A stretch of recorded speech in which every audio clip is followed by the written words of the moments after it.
Rozhodovanie. Každý deň robíme svoje rozhodnutia. Sú to maličké rozhodnutia, na ktorými sa ani veľmi nezamýšľame, robíme ich automaticky.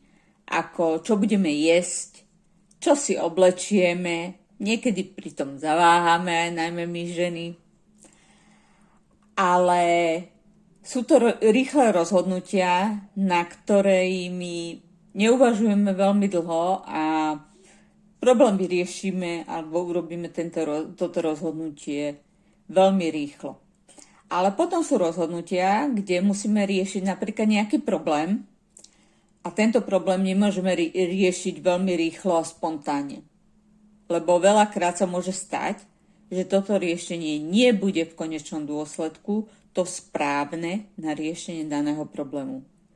A preto by sme si mali ujasniť nejaké veci, nejaké pravidlá, ako sa správne rozhodnúť.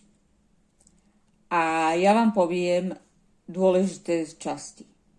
V prvom rade si musíme zadefinovať daný problém do detailu, úplne do detailu, čo najlepšie, aby sme vedeli, aké požiadavky, aké potreby vznikajú z tohoto problému a stanoviť si cieľ, ako vyriešiť tento problém. Všetko toto aj ostatné vás naučím na mojom online kurze Rozhodnutie.